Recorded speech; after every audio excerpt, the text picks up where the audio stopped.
Dr. Sharon Carter sat in her new office in Hartford, Connecticut, looking at the nameplate on her desk. Dr. Sharon Carter, State Superintendent of Education.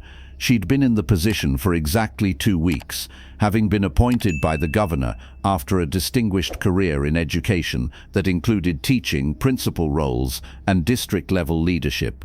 As state superintendent, Sharon had authority over all public schools in Connecticut and regulatory oversight of private schools through the accreditation process. It was a powerful position, one she'd earned through decades of dedication to educational equity and excellence. Her daughter Jasmine was in her junior year at Brookfield Academy, one of Connecticut's most prestigious private preparatory schools in Greenwich.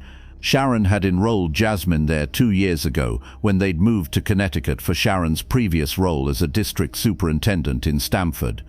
Brookfield had an impressive reputation, rigorous academics, 98% college acceptance rate with many students heading to Ivy League schools, extensive extracurricular programs, and beautiful facilities on a historic campus. The tuition was $48,000 per year, a significant expense even for Sharon's 6-figure salary, but she'd considered it an investment in Jasmine's future.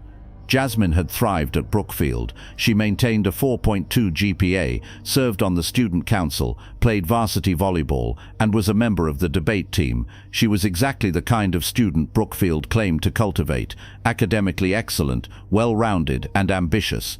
But Sharon had noticed troubling patterns during parent-teacher conferences and school events. Jasmine was one of only 14 black students in a school of 487 students. The faculty was almost entirely white, and there were subtle but persistent issues, teachers questioning Jasmine's independent work, assumptions that she needed extra academic support despite her excellent grades, and social dynamics where white students formed exclusive groups that didn't include students of color. Jasmine had reported these issues to Sharon, but they'd discussed handling them as learning experiences about navigating predominantly white spaces.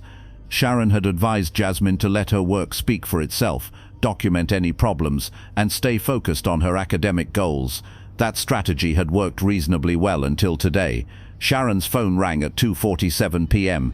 It was Jasmine, calling from the school's main office, her voice shaking. "Mum, I need you to come to school.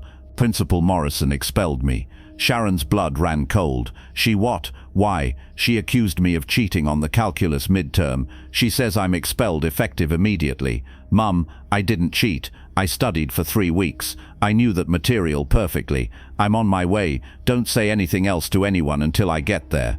Sharon grabbed her coat and drove the 45 minutes from Hartford to Greenwich at speeds that risked a ticket she didn't care about. Her daughter, a straight-A student with perfect integrity, had been expelled for alleged cheating.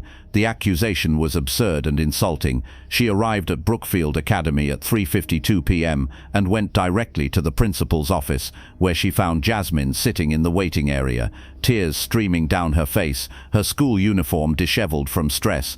"Baby, are you okay?" Jasmine stood and hugged her mother. "I didn't cheat, Mum. I swear I didn't." "I know you didn't. Let me talk to Principal Morrison." The secretary, a middle-aged white woman with a disapproving expression, buzzed the principal. "Mrs. Carter is here." "Dr. Carter," Sharon corrected firmly. "I have a PhD in education policy." The secretary's expression didn't change. "Principal Morrison will see you now." Sharon entered Rebecca Morrison's office. Morrison was a woman in her early 50s, impeccably dressed in an expensive suit, her desk arranged with perfect precision. She looked up at Sharon with an expression that suggested she was being interrupted. "Mrs. Carter, thank you for coming so quickly." "Dr. Carter," Sharon corrected again, "and I came quickly because you expelled my daughter without notifying me first, which violates both school policy and basic professional courtesy. Explain what happened." Morrison's jaw tightened at Sharon's tone. She clearly wasn't used to being challenged by parents. "Your daughter cheated on her calculus midterm examination. The evidence is clear. Brookfield has a zero-tolerance policy for academic dishonesty. Expulsion is the appropriate consequence." "What evidence?" Morrison pulled out a file. "Jasmine scored 98% on a very difficult examination. Her performance was substantially better than her classmates, many of whom have been at Brookfield since elementary school. Her teacher, Mr. Reynolds, found her score suspicious given the difficulty of the material. Jasmine has a 4.2 GPA. She's in the top 5% of her class. Why is a 98% on a difficult exam suspicious for an excellent student? Because several of her answers matched exactly with another student's paper, word for word on essay questions. Sharon's mind raced. Which student? I'm not at liberty to say, but the similarity suggests collusion or copying. Did you investigate whether the other student copied from Jasmine? Morrison blinked. That's not relevant. Both students are subject to discipline. You just said you can't tell me who the other student is, which suggests they haven't been expelled. So why is my daughter being expelled while another student who allegedly participated in the same cheating isn't? The other student has been disciplined appropriately, which means what? A warning, detention, or expulsion like Jasmine? Morrison's expression hardened. Mrs. Carter, Dr. Carter, I understand you're upset, but I've been principal at Brookfield for 18 years. I know how to handle disciplinary matters. Your daughter's expulsion is final. Sharon leaned forward. Let me be very clear, Principal Morrison. My daughter maintains perfect attendance, has never had a single disciplinary issue, earns straight A's, and participates actively in school activities. She's exactly the kind of student Brookfield should be proud of. Yet you're expelling her for alleged cheating based on suspicious test performance. That's not a disciplinary decision. That's a prejudiced assumption. That's a serious accusation. It's an accurate observation. Jasmine is one of 14 black students at this school. I've watched her face lowered expectations, questioned work, and social exclusion for 2 years. And now, when she excels on a difficult exam, instead of celebrating her achievement, you accuse her of cheating. Morrison stood. Your daughter violated academic integrity policies. The decision is final. She's expelled effective immediately. You can appeal to the Board of Trustees if you wish, but the expulsion stands pending that process. Sharon also stood. Oh, I'll be appealing, but not to your Board of Trustees. What does that mean? It means I'm the State Superintendent of Education for Connecticut. I have regulatory authority over private school accreditation, and Brookfield Academy's accreditation comes up for renewal in 4 months. I'm going to personally review whether this school complies with state anti-discrimination laws and fair disciplinary procedures. Morrison's face went pale. You're the state superintendent. Yes, I started 2 weeks ago. Did you not review your students' family backgrounds? Or did you simply assume that a black student's parent couldn't possibly hold a position of authority? I had no idea. You had no idea because you didn't care. You saw a black student achieving at high levels and assumed cheating rather than recognizing excellence. And now you're facing the consequences of that prejudice. Sharon walked to the door, then turned back. I'm taking my daughter home. Tomorrow I'll be filing a formal complaint with the Connecticut State Department of Education. I'll be requesting a full investigation into Brookfield's disciplinary practices, particularly as they relate to students of color, and I'll be personally reviewing your accreditation file. Dr. Carter, perhaps we can discuss this. There's nothing to discuss. You expelled my daughter without evidence, without due process, and apparently without bothering to discipline other students equally. That's not just bad practice, it's discriminatory, and I'm going to make sure every private school in Connecticut knows that discrimination has consequences. Sharon left the office, collected Jasmine, and drove home. Once there, she made a series of phone calls to her chief counsel at the State Department of Education, to the Connecticut chapter of the NAACP, to her professional network of educators who'd been tracking disciplinary disparities in private schools. By evening, she'd assembled a team and begun planning a comprehensive investigation into Brookfield Academy. The next morning, Sharon arrived at her office at 7:30 a.m. and began pulling Brookfield Academy's accreditation files. What she found was deeply troubling. Over the past 5 years, Brookfield had expelled or suspended 23 students for academic dishonesty or behavioral violations. Of those 23 students, 11 were students of color, despite students of color representing less than 5% of the student body. Black students in particular faced disproportionate discipline. In a school where black students represented 2.9% of enrollment, they accounted for 26% of expulsions and suspensions. Sharon also discovered that in 3 previous cases of alleged cheating involving both white and black students, the black students received harsher punishments. In one case, a black student was expelled while a white student involved in the same incident received only a 3-day suspension. The pattern was undeniable. Brookfield Academy was practicing discriminatory discipline. Sharon called her general counsel, Michael Torres. I need you to initiate a formal investigation into Brookfield Academy under Title VI of the Civil Rights Act and Connecticut state anti-discrimination laws. I want a full review of their disciplinary records for the past 10 years, cross-referenced with student demographics. Sharon, you know this is going to be controversial. You're investigating a school your own daughter attended. She's been expelled, and yes, it's controversial, but it's also necessary. If I don't use my position to address discrimination when I witness it directly, what's the point of having this position? Michael agreed. I'll have the investigation parameters drafted by this afternoon. Sharon also reached out to the families of other students of color who'd been disciplined by Brookfield. Over the next week, she spoke with 7 families who shared similar experiences, their children accused of rule violations with little evidence, punishments that seemed disproportionate, and a sense that their children were being held to different standards than white students. One mother, Alicia Rodriguez, described her son's suspension for disrupting class when he'd asked a question about Mexican history that the teacher couldn't answer. The teacher had deemed the question challenging authority. Another parent, James Chen, described his daughter being accused of plagiarism on a history paper, despite having all her research notes and drafts. The accusation was eventually dropped, but not before his daughter had missed a week of school and fallen behind in her classes. These stories painted a picture of a school where students of color were viewed with suspicion, held to stricter standards, and punished more harshly for alleged violations. 3 weeks after Jasmine's expulsion, Connecticut's State Department of Education issued formal notice to Brookfield Academy that their accreditation was under review. The notice cited concerns about discriminatory disciplinary practices and requested comprehensive documentation of all student discipline over the past decade. Brookfield's Board of Trustees, consisting of wealthy Greenwich business people and alumni, panicked. Losing state accreditation would be devastating. Without accreditation, students couldn't qualify for college admission to many institutions, state-approved financial aid would be unavailable, and the school's reputation would be destroyed.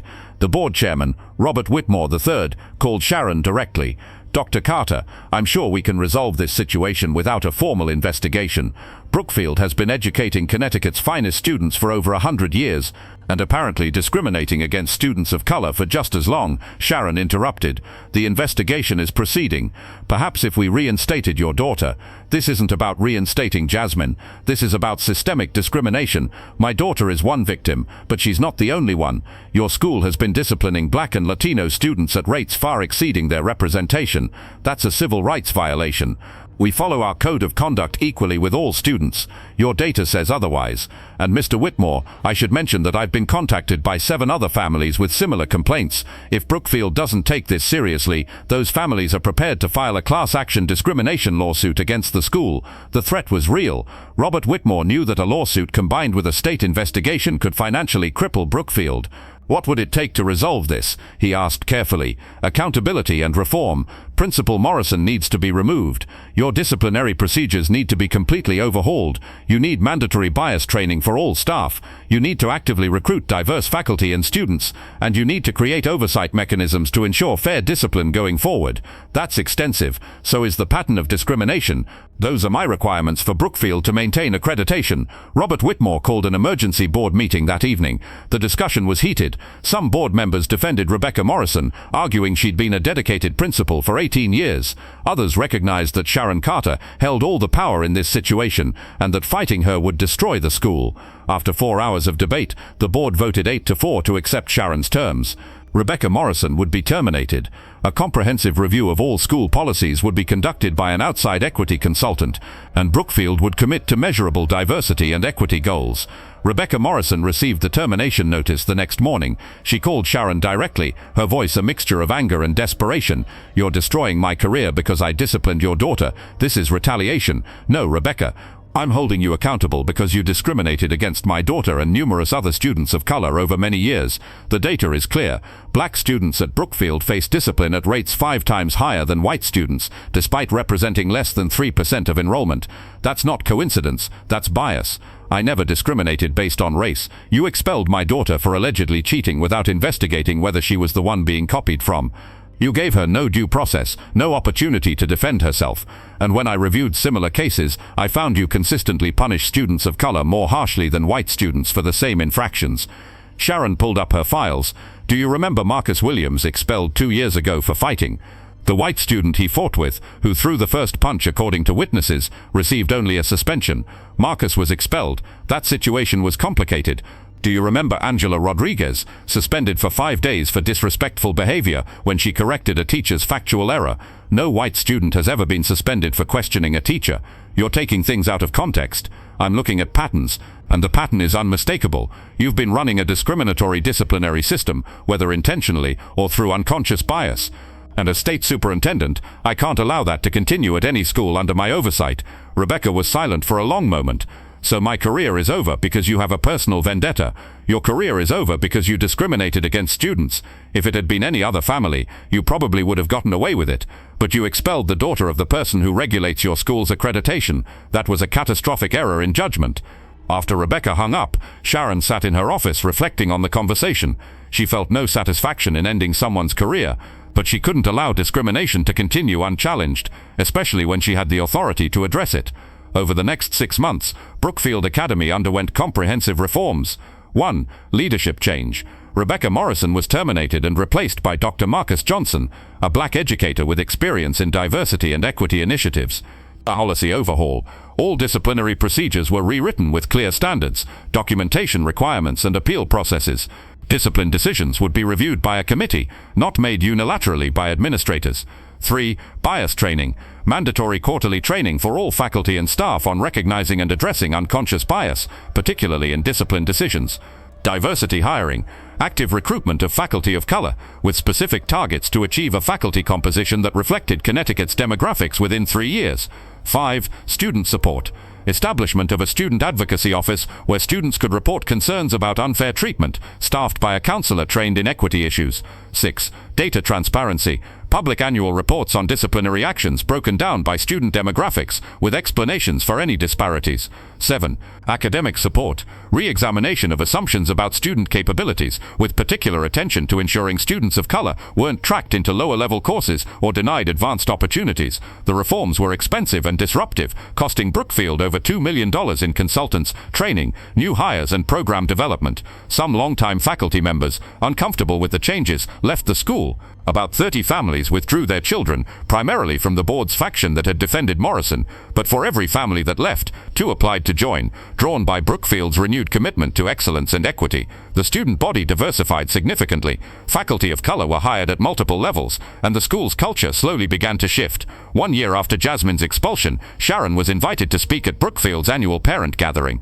Standing in the school's auditorium, she addressed an audience that included some who'd fought the reforms and many who'd embraced them. "A year ago, my daughter was expelled from this school. She was accused of cheating despite being an honor student with perfect integrity. She was given no due process, no opportunity to prove her innocence, and she was punished more harshly than other students in similar situations because of unconscious bias about black students' capabilities.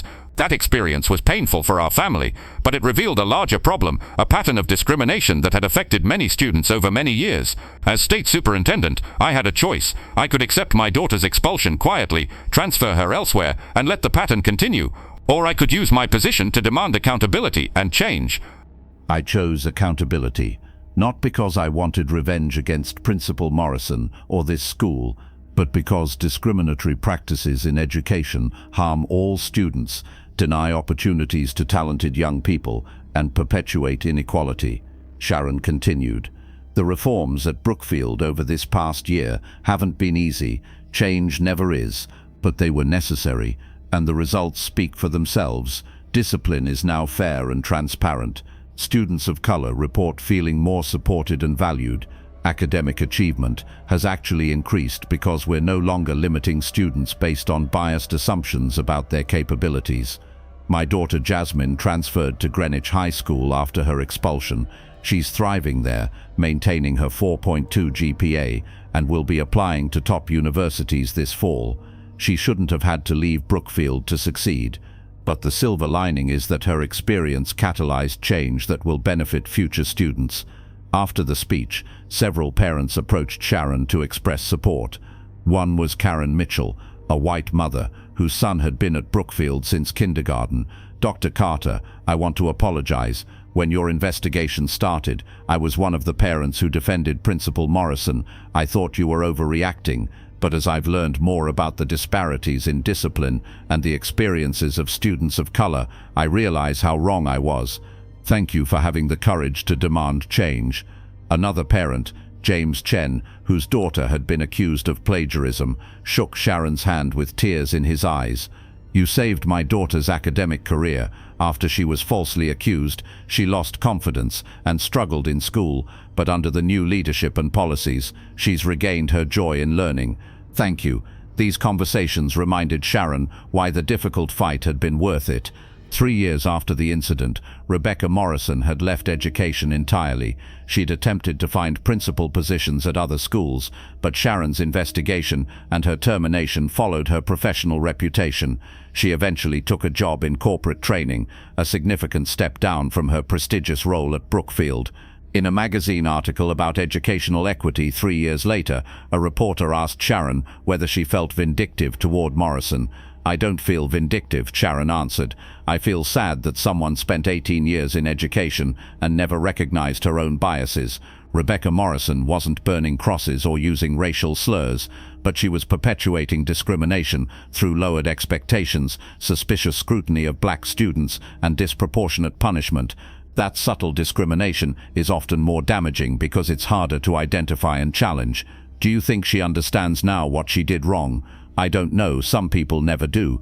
They see themselves as victims of political correctness rather than acknowledging their role in perpetuating harm.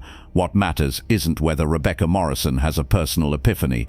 What matters is that Brookfield changed its practices so the next black student who excels on a difficult exam is celebrated, not accused of cheating. 5 years after Jasmine's expulsion, Brookfield Academy was featured in Education Week as a model for private school equity transformation. Student demographics had shifted significantly. Students of color now represented 18% of enrollment, up from less than 5%. Faculty diversity had improved similarly. Most importantly, disciplinary data showed equity. Black students were no longer disproportionately punished. Students of all backgrounds faced fair, consistent discipline based on clear policies rather than administrator bias. Jasmine had graduated from Greenwich High School as valedictorian and attended Yale University, where she studied sociology and education policy. She'd written her college admissions essay about her expulsion from Brookfield and how experiencing discrimination firsthand had shaped her commitment to educational justice.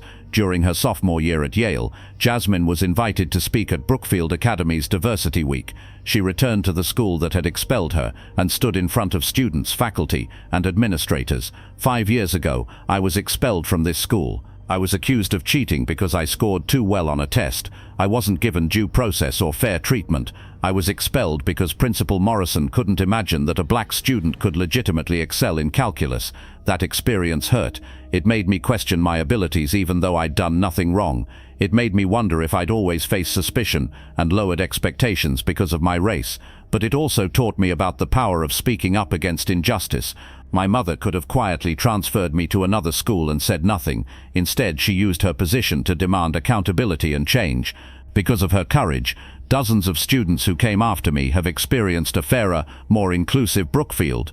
To the students of color here, you belong. Your achievements are legitimate. Your voices matter. Don't let anyone make you feel otherwise. And to all students, when you witness discrimination or injustice, speak up. Use whatever power and privilege you have to create change. That's what my mother taught me, and it's the most valuable lesson I've ever learned.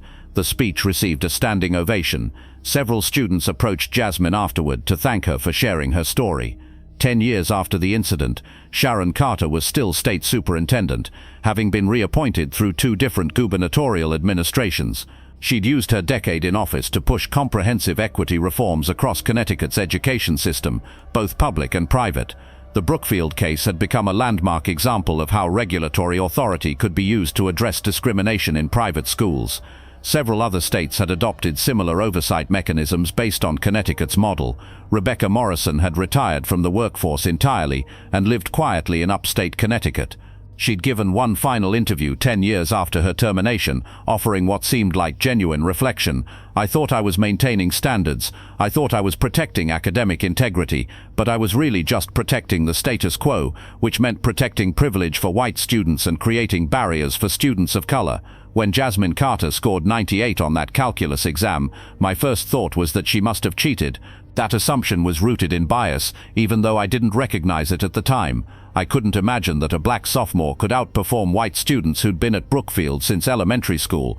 I destroyed a talented student's confidence, disrupted her education, and caused her family pain, and I did it to other students too, over many years. I can't undo that. I can only acknowledge it was wrong and hope that my story serves as a warning to other educators. Examine your assumptions, check your biases, and never let prejudice masquerade as maintaining standards. For Sharon and Jasmine Carter, the incident had been transformative in different ways. Sharon had used her regulatory power to create systemic change across Connecticut's education landscape.